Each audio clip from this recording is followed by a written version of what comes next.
So, with all this talk about AI stealing everybody's jobs and where technology is taking over and how we should farm all of our jobs off to computers, I wanted to take a look at where we have done that in the past and where it has demonstrably failed.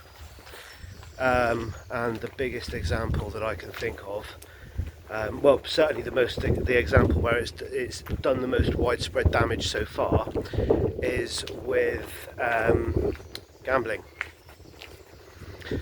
So I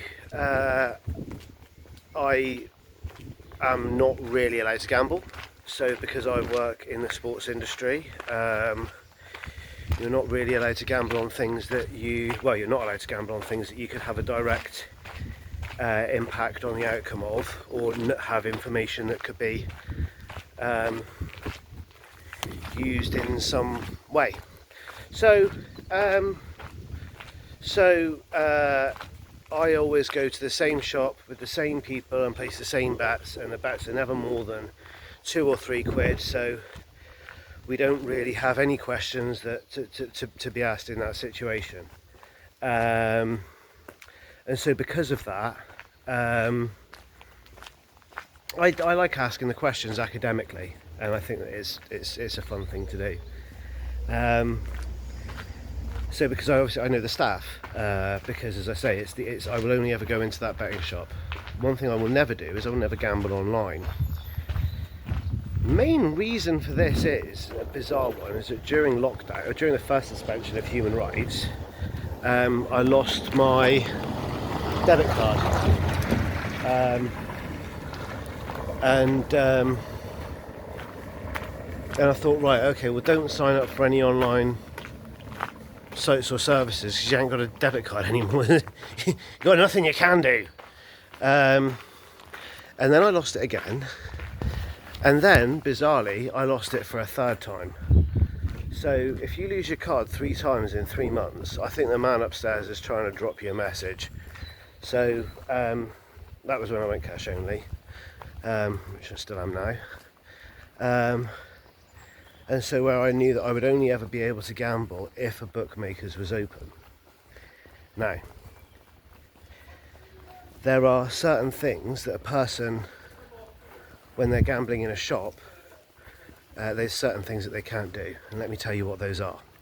You cannot place a bet if you are drunk. You cannot place a bet if you're in the wrong frame of mind, or you can't place a bet if you were to go into a shop with like 25 grand in cash and try and place a bet that way. You can't place a bet with a credit card. This is technically seen as you gambling with somebody else's money, which is also illegal. So there are a myriad of things that you cannot do there are a myriad of things that will stop you from placing a bet. Further, if there was a welfare concern there, the person behind the counter would raise it. So if the person behind the counter thinks that, this is a bet that you would potentially regret making, they have got a myriad of tools that they can throw in the way of you placing that bet, so that you could maybe have like 5 minutes to think about it, or that you would be stripped of that impulsivity. And they do this with machines as well. With machines in Bookmakers, there's only a certain amount that you can bet. There's time limits on how long you can be on it, and of course it asks you questions before you start gambling as to whether you're in the right frame of mind. Now, if somebody is drunk, there is absolutely nothing to stop them from placing a bet online. There is no question that is asked. There is nothing that is raised. There is nothing that says that if a person places a bet at 2:30 in the morning, when their phone would normally think that they were asleep, there is nothing that even flashes up and says, do you want to place this bet? Are you absolutely sure that you want to place this bet? Nothing whatsoever. All of those safeguards get removed, and because all of those safeguards get removed, what you end up with is a situation where people are betting and gambling, and they don't actually have the appropriate safeguards that would normally be in place to stop somebody from doing something stupid.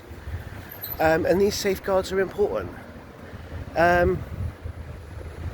So because of that, what do we now have? Well, we now have a country where gambling addiction is a serious epidemic. It is a serious problem. It is seriously destroying people's lives. And the one thing that I would think, I'm not saying it would stop it all, but if you just ask the question, when somebody was placing a bet online, have a question, like a little pop-up box. If they place a bet between the hours of 11 at night and 7 in the morning, pop-up box flashes up, are you drunk? If the person clicks yes, you block their account for 12 hours. If the person clicks no, they've clicked no. But at least you would catch, even if it's a small fraction of people that would actually own up to admitting that they were drunk so that they didn't place the bet, you would still stop people from placing a bet drunk, and you would stop a company from accepting a bet from somebody who is drunk, which is a criminal offence. That's why these safeguards are in place. They are really common sense safeguards. And they're there to stop people from doing something stupid.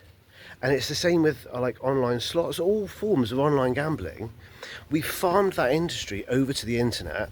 There have been no savings that are passed on to the consumer because it's not an industry that runs on efficiencies. It's an industry that is money based. So there are no efficiencies really to be made, other than for tax. And I can assure you that the owner of Bet365 is actually the largest taxpayer in the country. There's a fun fact for you. Personal taxpayer in the country as well. So with all of these things, these protections are not there, and when these protections are not there, it destroys lives. So here's an industry that we've passed over. Nobody foresaw that this would be a problem, because you think, oh, it's just some guy that can't get to the bookies. We all thought, oh, it'll save money, it'll save time, it'll save shop space. I mean, there's one of the few shops that still remain on the high street, but it will save all of this. So because it saves all of this, there's money to be saved, and a better future lies ahead if we turf it over to technology. We did not foresee that this would become not just a problem, but this level of problem. And therein lies the issue. And so you could say, right, so say if you had a self-driving bus, right, the self-driving bus would not be able to spot a runaway. The driver can. The driver knows what a runaway looks like. An AI bot would not be able to spot that. And bus driver is another one. As I say, hotelier. If you were to turf a hotel reception over to AI, or leave a computer to do it on an automated system, they wouldn't be able to spot things like county lines gangs, whereas an actual human being would.